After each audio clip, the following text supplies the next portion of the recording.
신약성경 사도행전 말씀 보겠습니다.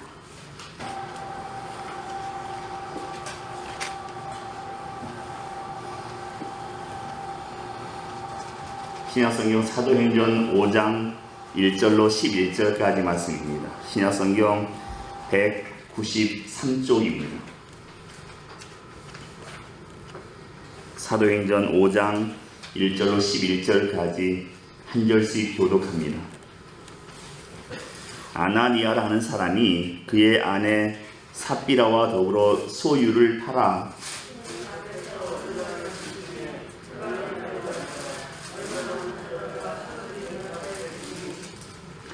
베드로가 이르되 아나니아야 어찌하여 사탄이 내 마음에 가득하여 내가 성령을 속이고 땅값 얼마를 감추었느냐.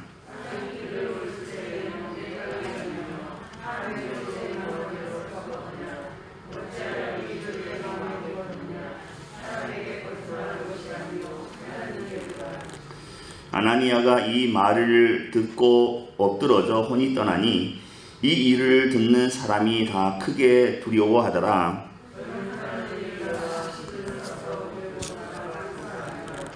세 시간쯤 지나 그의 아내가 그 일어난 일을 알지 못하고 들어오니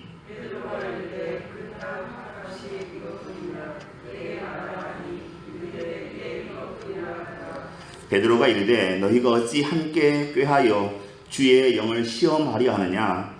보라, 내 남편을 장사하고 오는 사람들의 발이 문 앞에 이르렀으니 또 너를 내어 내가리라 하니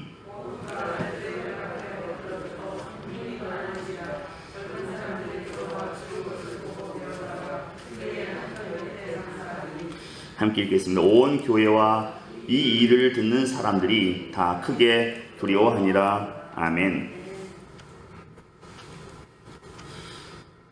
어느 목사님이 집사님 가정을 신방했습니다.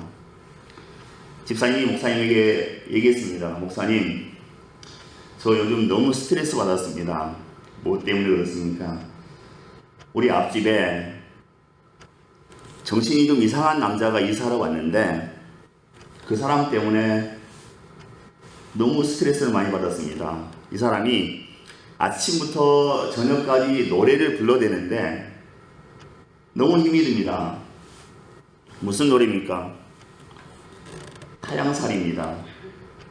타양살이 몇 해든가 손꼽아 헤어보니 이 노래를 부른다는 겁니다. 아침부터 저녁까지 오직 이 한 곡만 부른답니다. 차라리 섞어서 부르면 덜 지루할 텐데 아침부터 저녁까지 오직 타양살이 하나만 부른답니다. 그래서 이 집사님이 너무 스트레스를 받아서 하나님한테 불평했다고 합니다. 하나님, 어떻게 하필 저런 사람을 앞집에 보내주셔서 이렇게 스트레스 받게 하십니까? 하나님한테 불평했다고 합니다. 그런데 며칠 지나자 이상한 일이 벌어졌습니다. 그 앞집 남자가 이 타양살이를 부르면 자기도 모르게 그걸 따라 부르더라는 겁니다. 합창을 하더라는 겁니다. 앞집에서 선창하면 자기도 따라서 그 타양살이를 부르더라고 합니다. 그것뿐만 아니라 밥을 할 때도 또 설거지 할 때도 자기도 모르게 입에서 이 타양살이 이 노래가 나오더랍니다. 목사님 어떻게 하면 좋겠습니까? 이렇게 상담을 하더랍니다. 우리 그리스도인들은 그래서 성령으로 충만해야 되는 것입니다. 왜냐하면 좋지 않은 것을 좋은 것으로 바꿀 수 있는 능력이 우리에겐 없기 때문입니다. 구약성경 예레미야 13장 23절에 보면 구스인이 그의 피부를 표범이 그의 반점을 변하게 할 수 있느냐? 할 수 있을진데 악에 익숙한 너희도 선을 행할 수 있으리라 이렇게 말씀하고 있습니다. 흑인이 어떻게 피부를 하얗게 할 수 있겠습니까? 불가능합니다. 표범이 자신의 반점을 없앨 수 있겠습니까? 그럴 수 없습니다. 마찬가지로 악에 익숙한 사람들도 악을 선으로 바꿀 능력이 없다는 것입니다. 그래서 성도들은 자신의 무능함을 인정하고 성령의 도우심을 구해야 한다 하는 것입니다. 우리의 힘으로 할 수 없지만 믿음 안에서 능력 주시는 주님 안에서 모든 것을 할 수 있기 때문입니다. 힘으로도 안 되고 능으로도 안 되지만 성령으로 이게 가능하다는 것입니다. 오늘 본문의 배경은 이렇습니다. 예루살렘 교회에 바나바 사도라는 사람이 있었습니다. 이분이 예루살렘 교회 안에 어려운 성도들이 있었거든요. 이 사람들을 위해서 밭을 팔아서 교회에 헌금을 했습니다. 그런데 이게 교회 안에서 크게 주목을 받았습니다. 아무도 그렇게 한 적이 없었는데 이 바나바 사도가 가장 먼저 우리 교회의 어려운 과부나 또 고아들 또 어려운 가정을 위해서 땅을 팔아서 헌금을 했기 때문에 가장 먼저 했기 때문에 이 바나바 사도가 아주 주목을 받았습니다. 칭찬도 받고 또 명성도 세우게 됐습니다. 사도행전 4장 36절 37절입니다. 구브로에서 난 레위족 사람이 있으니 이름은 요셉이라 사도들이 일컬어 바나바라 번역하면 위로의 아들이라 하니 그가 같이 있음에 팔아 그 값을 가지고 사도들의 발 앞에 두니라 이렇게 기록하고 있습니다. 이 일이 예루살렘 교회 안에 엄청난 파장을 일으키게 되었습니다. 우리가 주의 일을 할 때 이렇게 하는 거구나. 이렇게 하는 게 주님을 기쁘시게 하는 일이구나. 이 엄청난 파장을 일으키게 된 겁니다. 그리고 굉장히 많은 사람들에게 도전을 주었고 또 격려가 되었다는 것입니다. 바나바가 이런 일을 하니까 오늘 본문에 나오는 아나니아와 삽비라 부부도 자극을 받아서 우리도 하자, 그럼 우리도 하자 하는 그런 마음이 생겼던 것 같습니다.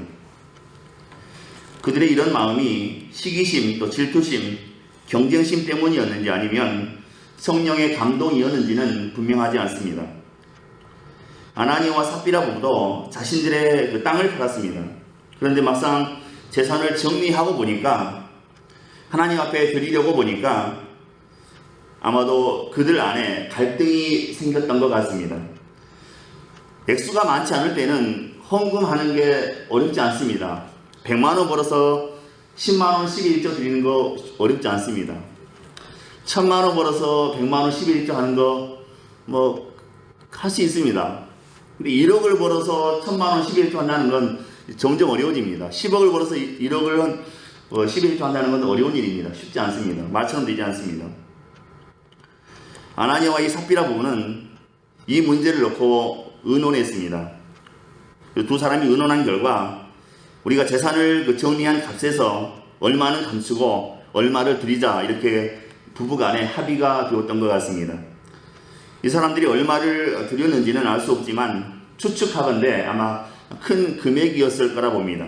왜냐하면 아나니아 부부가 교회에 헌금하려고 땅을 팔았다 하더라 이런 소문이 퍼졌을 텐데 땅값이 뻔한 건데 너무 많이 감춰버리면 표시하지 않습니까? 아마 일부를 감추고 상당히 큰 금액을 교회에 헌금했을 거라 그렇게 생각합니다. 그런데 베드로는 헌금을 드린 아나니아에게 이렇게 말합니다. 3절과 4절입니다. 아나니아야 어찌하여 사탄이 내 마음에 가득하여 내가 성령을 속이고 땅값 얼마를 감추었느냐. 땅이 그대로 있을 때에는 내 땅이 아니며 판 후에도 내 마음대로 할 수가 없더냐. 어찌하여 이 일을 내 마음에 두었느냐. 사람에게 거짓말한 것이 아니요 하나님께로다. 이렇게 말을 했습니다. 이 말을 듣자마자 아나니아가 그 자리에 쓰러져 죽고 말았습니다. 그리고 3시간이 지난 후에 그의 부인 삽비라가 남편의 죽음을 알지 못한 상태에서 교회의 모임에 참석하게 되었습니다. 베드로는 즉시 징계하지 않고 이 삽비라에게 회개의 기회를 주었습니다. 이렇게 말합니다. 그 땅 판 값이 이것뿐이냐 내게 말하라. 이렇게 8절에 기록하고 있습니다. 삽비라가 대답합니다. 예, 이것뿐입니다. 베드로는 회개할 수 있는 기회를 거절한 그 삽비라에게 9절에 이렇게 얘기합니다. 너희가 어찌 함께 꾀하여 주의 영을 시험하려 하느냐. 보라 내 남편을 장사하고 오는 사람들의 발이 문 앞에 이르렀으니 또 너를 메어 내가리라. 이렇게 말을 합니다. 그러자 이 말을 듣고 삽비라도 그의 남편처럼 베드로 앞에 쓰러져 죽게 되었습니다. 사실 엄밀하게 따지면 아나니아와 삽비라는 모든 재산을 헌금할 필요가 없었습니다. 일부만 헌금해도 아무 문제가 없었습니다.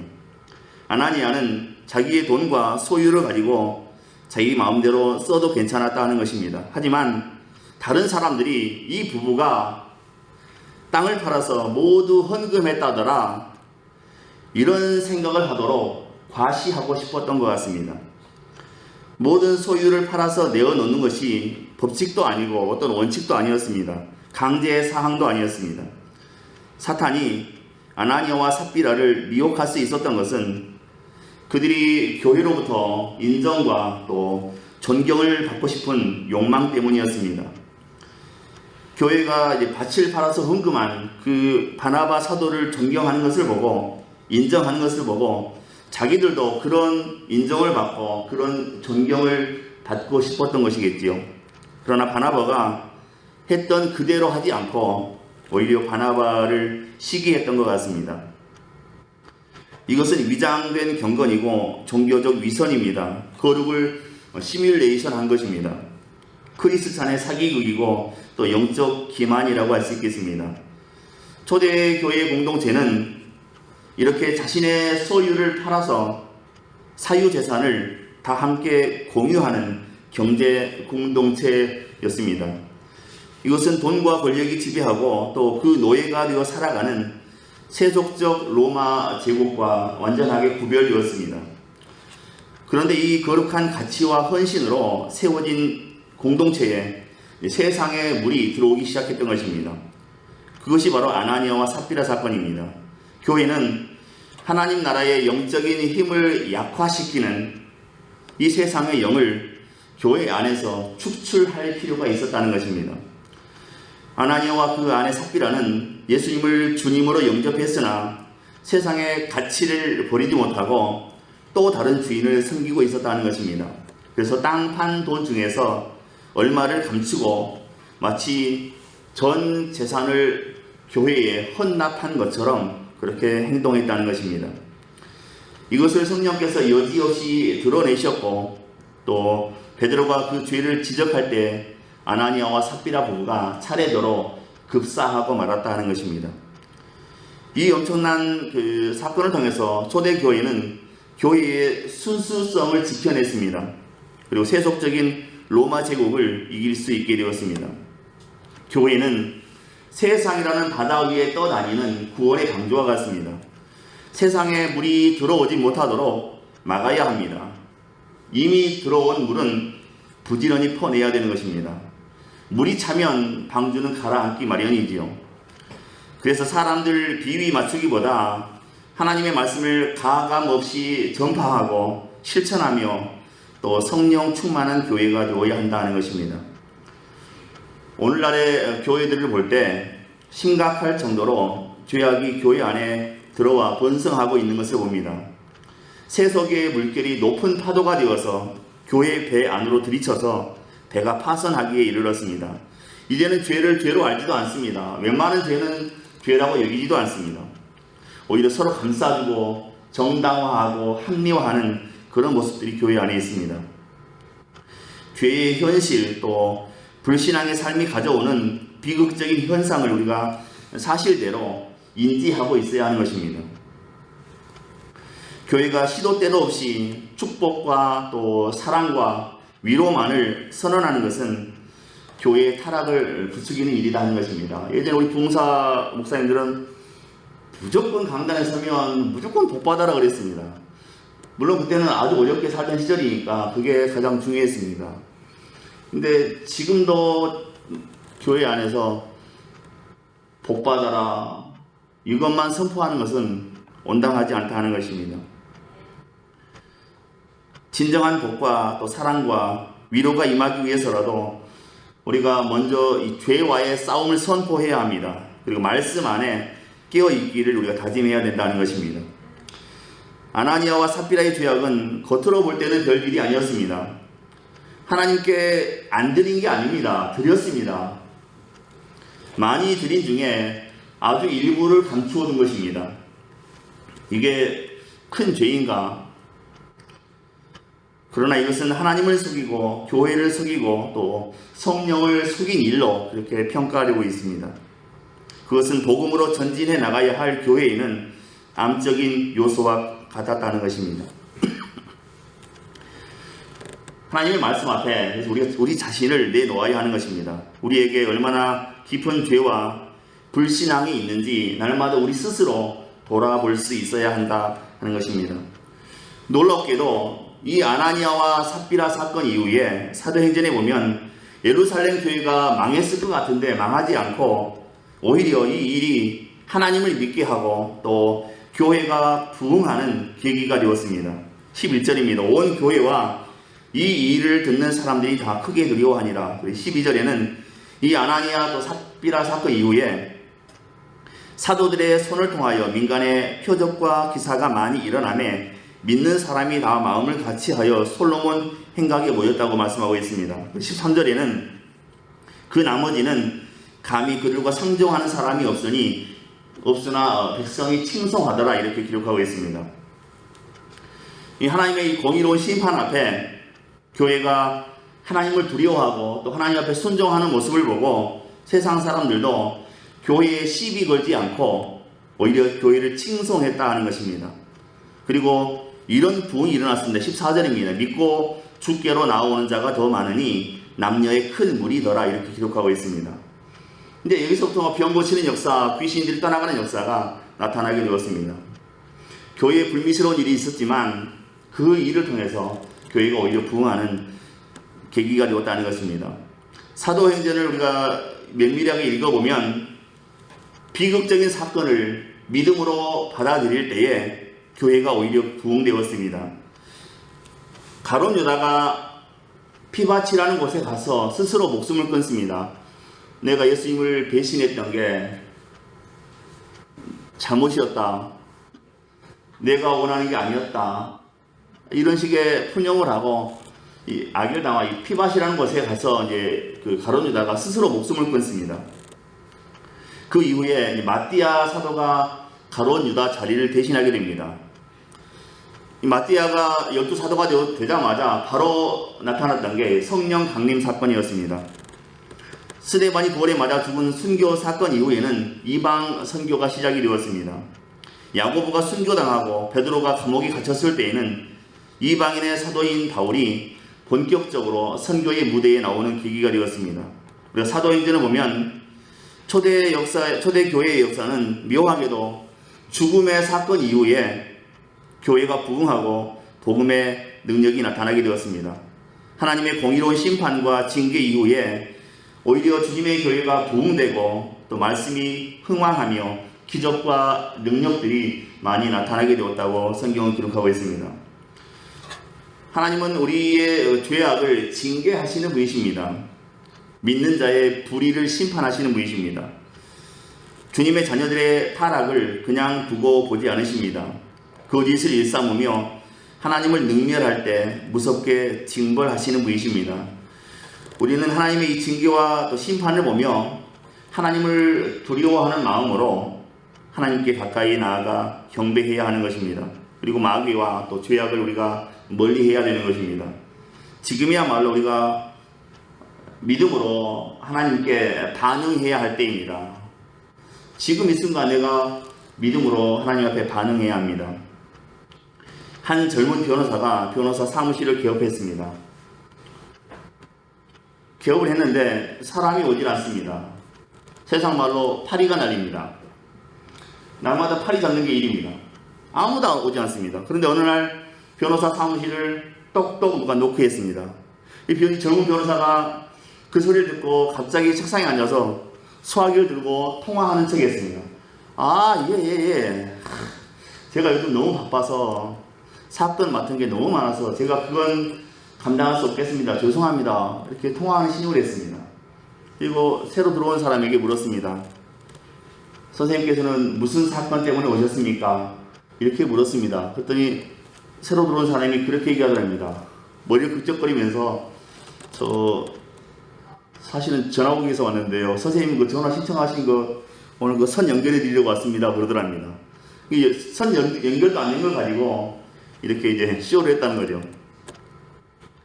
오늘 본문의 아나니아 삽비라 부부는 교회에서 사람들에게 존경받고 또 인정받고 싶은 그런 명예욕이 많았던 것 같습니다. 그리고 그 결과 이 사람들은 그것을 죽음과 맞바꾸고 말았다는 것입니다. 쓸모없는 명예욕, 자기 과시, 이걸 우리가 경계해야 되는 것입니다. 나를 과시하기 위해서 없는 말 지어내고 없는 것 있는 척하고 그럴 필요가 없다는 것입니다. 우리 공항에 가면 그 비행기 타기 전에 엑스레이 그 검색대를 통과해야 됩니다. 아무리 그 비밀스럽게 우리가 물건을 가방 깊숙한 곳에 꽁꽁 숨겨 놓아도 이 엑스레이 검색대를 통과하게 되면 훤히 다 들여다 보이지요. 엑스레이 앞에 감출 수 있는 그 물건이 없듯이 우리가 하나님의 눈 앞에서 감출 수 있는 것은 아무것도 없습니다.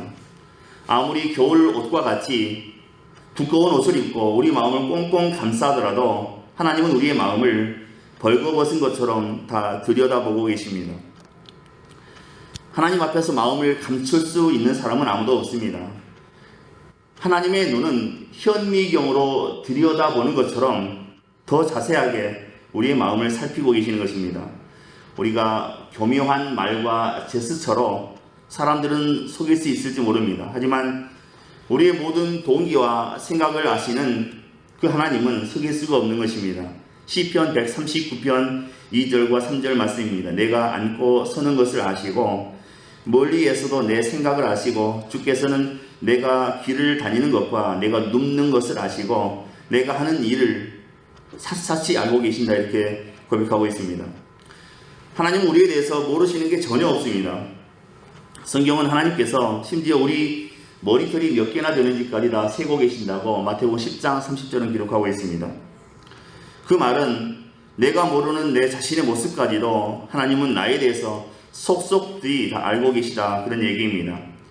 그런 하나님 앞에서 우리가 감출 수 있는 게 뭐가 있겠습니까? 사람이 자신의 소유를 팔아서 헌금한다는 거, 이건 엄청난 결단입니다. 아무나 할 수 있는 것이 아닙니다. 교회는 이러한 헌신에 대해서 강요하거나 또 강제성을 둘 수 없고 다만 자발적인 섬김으로만 이런 것을 받을 수가 있는 것입니다.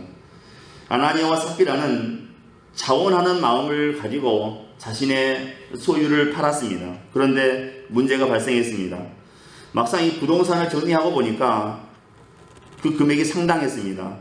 그래서 그 전부를 교회의 헌금으로 내기 왠지 아까웠습니다. 그래서 그 값 중에서 얼마를 감추어뒀던 것입니다. 우리 옛말에 호사다마라는 말이 있습니다. 좋은 일에는 마귀가 낀다는 뜻이지요.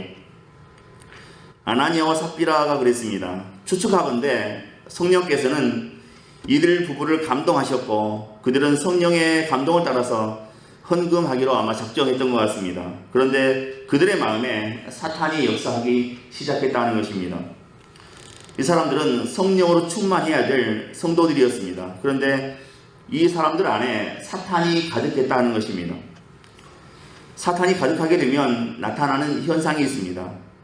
마치 컵에 물이 담겨 있을 때는 냄새도 없고 또 맛도 없지만 그 컵에 물이 아닌 술을 부어넣게 되면 알코올 냄새가 나게 되지요.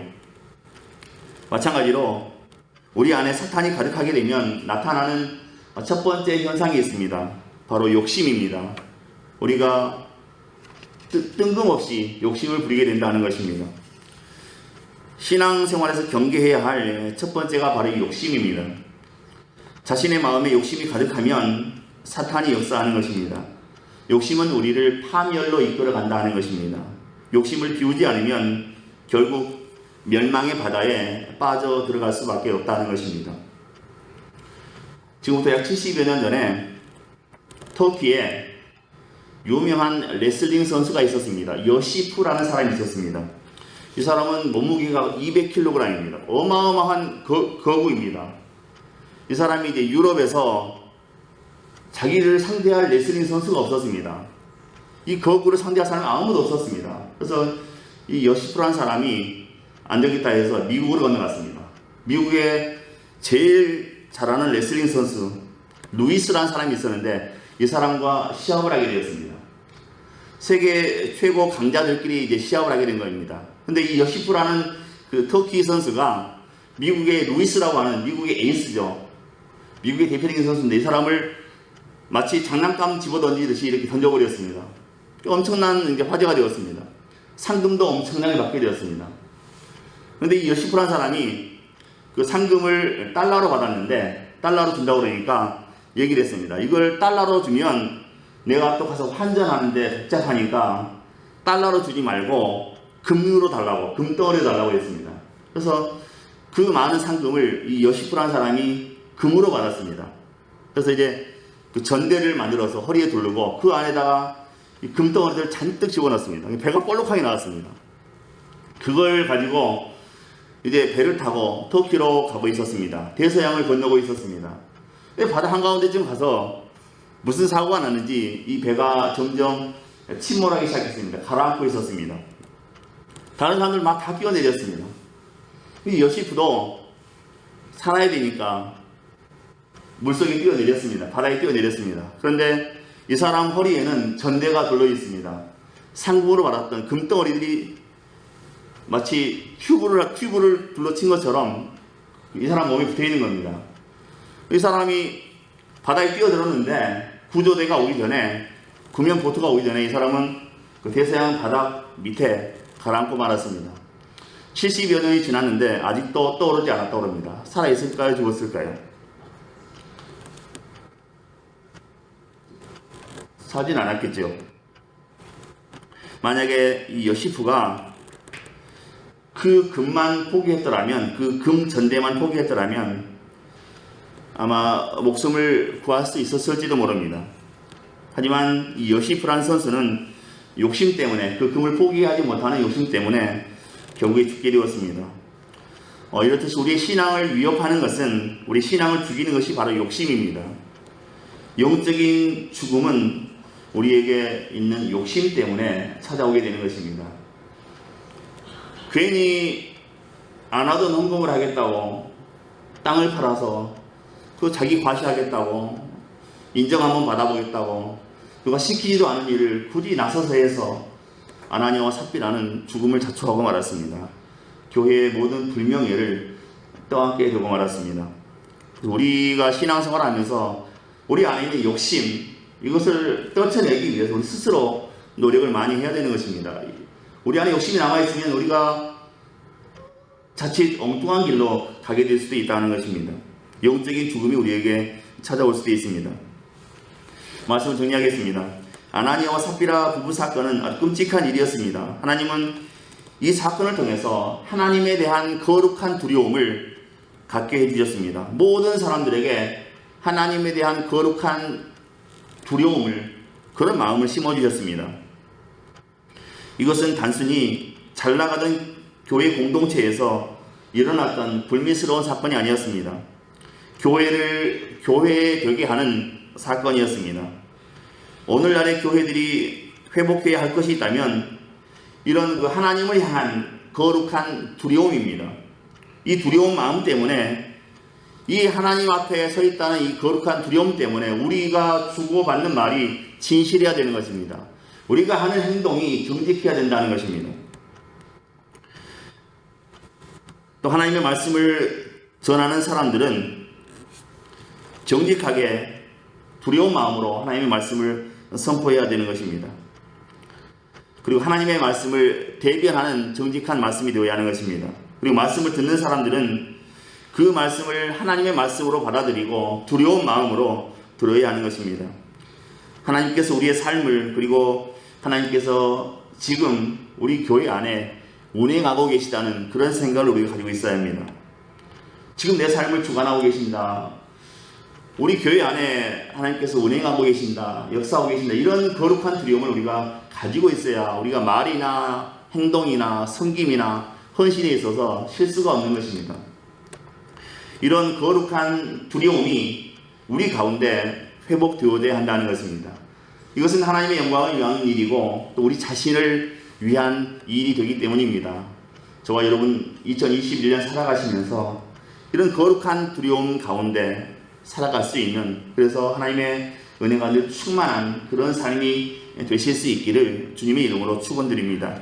기도합니다. 은혜로우신 하나님, 이 시간 우리에게 믿음을 더해 주옵소서. 2021년을 살아가면서 늘 하나님의 현존 앞에 살고 있다는 이 거룩한 두려움을 갖게 하시고, 그래서 우리의 말이 진실하게 하시고 우리의 행동이 정직하게 하시고 우리가 하나님을 날마다 잘 선포할 수 있도록 도우시고 축복하옵소서. 믿고 감사하오며 예수 그리스도 이름으로 기도하옵나이다.